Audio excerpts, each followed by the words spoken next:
Assalamualaikum warahmatullahi wabarakatuh. My name is Sekar Anjarwati Mubarokah. Now I want to answer the question from TFL Methodology subjects. The first question is, please mention and explain briefly the components of communication process. The component of communication process has six components. First, context. Context, it means a topic or message which is the sender want conveying to recipient. This can be physical, social, chronological, or culturally. Second, sender or encoder. It means the person who conveys a message. It can be individual or a group. The sender can also use a symbol such as words or graphic or visual aids and give the required response. Next, message. Message is a main idea the sender wants to convey. Its main objective of the message is clear. Next, medium. Medium, it means a tool to convey message by the sender. Next, recipient. Recipient, it means the person who receives the message. Knowledge of recipient, their responsiveness to message, and the depends of encoder on decoder affects the message the receiver can pick up on. Next, feedback. Feedback is a reciprocal relationship between the sender and receiver. Okay, question number 2. Why do humans need a language? Because language is the way or media used by humans in presenting something. Number 3.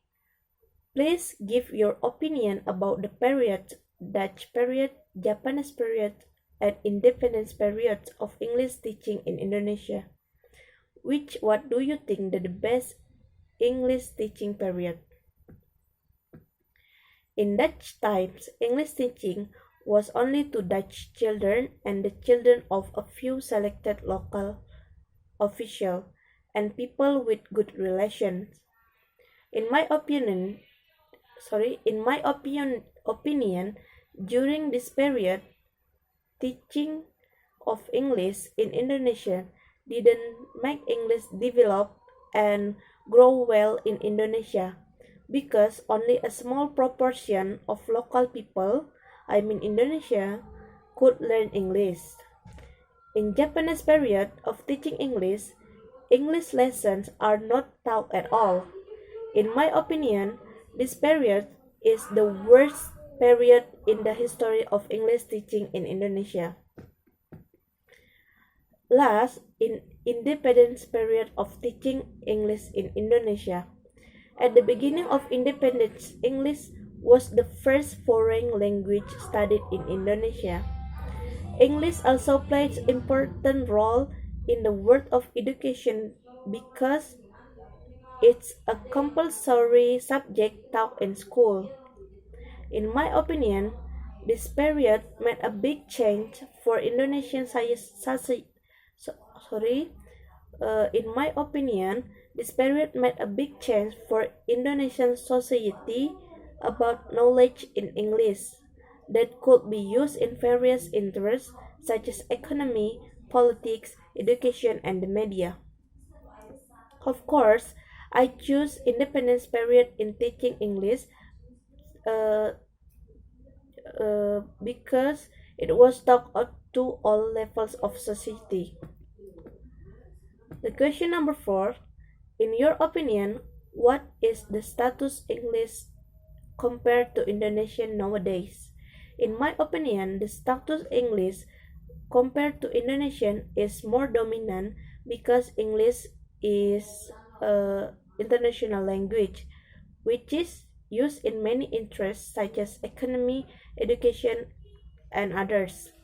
The status of English in Indonesian also looks dominant because children who can speak English look more smarter than who cannot speak English. Uh, English is also a compulsory subject in education in Indonesia. Many companies have added value when we want to apply to a company. In conclusion, English is superior to Indonesian, but I hope that generation will continue to preserve Indonesian and not forget it. Last, please explain briefly about the function of English in Indonesia. English in Indonesian has a function is a rank of fields such as politics, diplomacy, international trade and industry, commerce, such science and technology, education, the media, information technology, and popular culture. I think that's all for my answer. Wassalamualaikum warahmatullahi wabarakatuh.